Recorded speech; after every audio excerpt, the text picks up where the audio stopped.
مدارس اسلامیہ کا یہ کردار ہے۔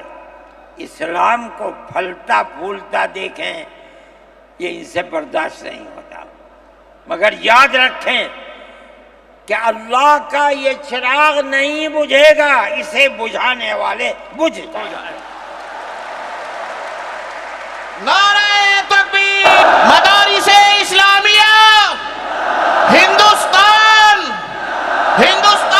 زندہ باد! آج سے نہیں، 1400 سال سے اسلام کی یہی تصویر ہے۔ بغیر پیار و محبت کے ملک نہیں چلے گا۔ مدارس اسلامیہ اس ملک کی مذہبی اعتبار سے جان ہے۔ جمعیت علماء ہمیشہ سے یہ بات کہتی تھی کہ مدارس ام المدارس دارالعلوم دیوبند ہے۔ حضرت نانوتوی رحمۃ اللہ علیہ نے جو دستور بنایا، وہ دستور یہ تھا کہ کسی گورنمنٹ سے کوئی مدد نہیں لی جائے گی۔ المؤمن ينظر بنور اللہ، یہ ان کے دل کے اندر ایک بات آئی۔ میں کہتا ہوں کہ اگر یہ بات نہ ہوتی اور حکومتوں سے پیسے لے لے کر مدارس چلتے، آج ان مدارس کی جان نکل چکی ہوتی۔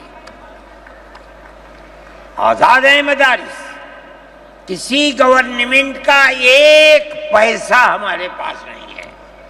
مسلمان رکشہ چلانے والا، مزدوری کرنے والا، دولت مند، کاروبار کرنے والا، ہر مدرسہ ایک ہاتھ سے دیتا ہے، دوسرے ہاتھ کو پتہ نہیں چلتا۔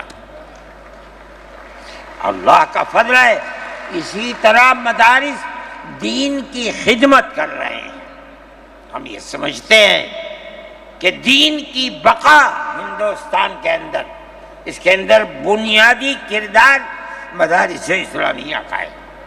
لوگ کہتے ہیں تبلیغ کا ہے، میں کہتا ہوں ہاں تبلیغ کا بھی ہے، اصل کردار مدارس اسلامیہ کا ہے۔ ارے بھائی، مولانا الیاس صاحب رحمۃ اللہ علیہ نے تبلیغ کی بنیاد رکھی، کہاں کے تھے؟ مدرسوں سے پڑھ کر کے نکلے تھے۔ مولانا یوسف صاحب نے کام کیا اپنے باپ کے طریقے پر، کہاں سے نکلے؟ مدرسے سے پڑھ کر کے نکلے تھے۔ مولانا چلے گئے، مولانا انعام صاحب، پھر اس کے بعد مولانا اظہار صاحب۔ آج دیکھ لیجئے جو بچے کام کر رہے ہیں وہ سب مدرسوں سے پڑھ کر کے، ان کی اولاد بھی مدرسوں کے اندر پڑھ رہے۔ اصل کردار دنیا کے اندر، ہندوستان میں نہیں، چاہے جہاں دنیا میں چلے جاؤ، اصل کردار مدارس اسلامیہ کا ہے۔ اگر کسی روئے زمین میں آج کہیں کوئی مسلمان اللہ کہتا ہے، میں سمجھتا ہوں دیکھ لو کہیں نہ کہیں کسی مدرسے سے جڑا ہوا ہوگا۔ نعرہ تکبیر! مدارس اسلامیہ ہندوستان زندہ باد! آئین کا محافظ کون ہے؟ ارشد مدنی، ارشد مدنی! آئین کا میں محافظ کہتا ہوں کون ہے؟ ارشد مدنی، میرے ارشد بھائی، مدنی! مدارس اسلامیہ کا یہ کردار ہے۔ اسلام کو پھلتا پھولتا دیکھیں، یہ ان سے برداشت نہیں ہوتا، مگر یاد رکھیں کہ اللہ کا یہ چراغ نہیں بجھے گا، اسے بجھانے والے بجھ جائیں گے۔ نعرہ تکبیر! آج سے نہیں، 1400 سال سے اسلام کی یہی تصویر ہے کہ یطفئون نور اللہ بافواہہم ویأبی اللہ الا ان یتم نورہ۔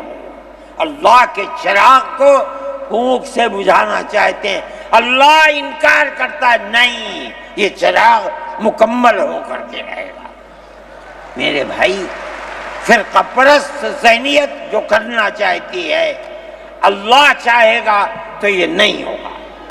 مسلمان اسی ماحول کے اندر زندہ ہے، زندہ رہے گا، اور اسی طرح اس ملک کے اندر اس ملک کے اندر بھی اسلام کا چراغ چلتا رہے گا۔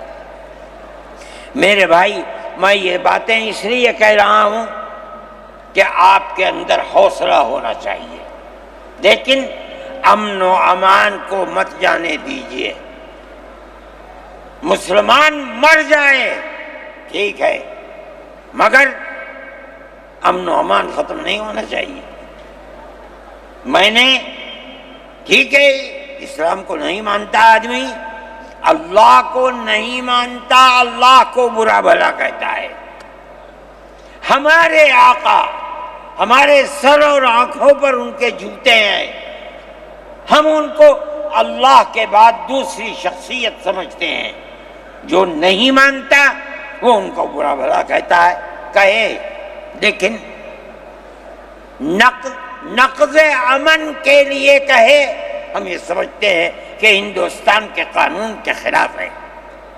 یہ فرقہ پرستی ہے کہ اس کو تو نظر بند کر دیا جائے، کسی جگہ چھپا دیا جائے، اور وہ جو احتجاج کریں ان سے جیلوں کو بھر دیا جائے۔ ہم سمجھتے ہیں کہ یہ خود ایسا کرنے والوں کی فرقہ پرستی ہے، ہم اس کو قبول نہیں کرتے۔ اس لیے میرے بھائی آنے والے دنوں کے اندر یہ بات طے ہوگی کہ اس سلسلے کے اندر کیا کیا جائے۔ ہم اس کو نقض امن سمجھتے ہیں۔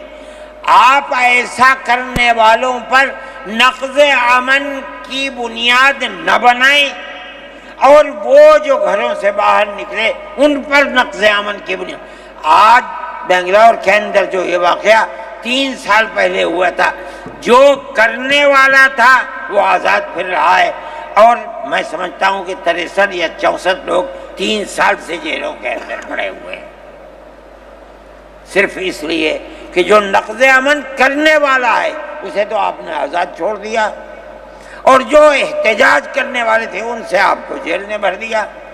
ہم اس چیز کو اس ملک کے امن کے خلاف سمجھتے ہیں۔ میرے بھائی بلڈوزر چلانا یہ بھی ایک چیز تھی۔ آپ قانون کے خلاف ہونے پر بلڈوزر چلاتے ہیں، چاہے ہندو کا گھر ہو، چاہے مسلمان کا گھر ہو، چاہے عیسائی کا گھر ہو، ہم اسے بھی برا سمجھتے ہیں۔ آپ نوٹس دیجئے، چند دن کی مہلت دیجئے، کل آپ نے نوٹس لگایا آج لگا دیں، خراب ہے۔ لیکن آپ دیکھ لیجئے 95% گھر مسلمانوں کے ہیں، پوری روڈ کے اوپر، جہاں مکانات کہتے ہیں کہ اپنی جگہ سے بڑھے ہوئے ہیں، مسلمانوں کے بھی ہیں، ہندوؤں کے بھی مکانات ہیں۔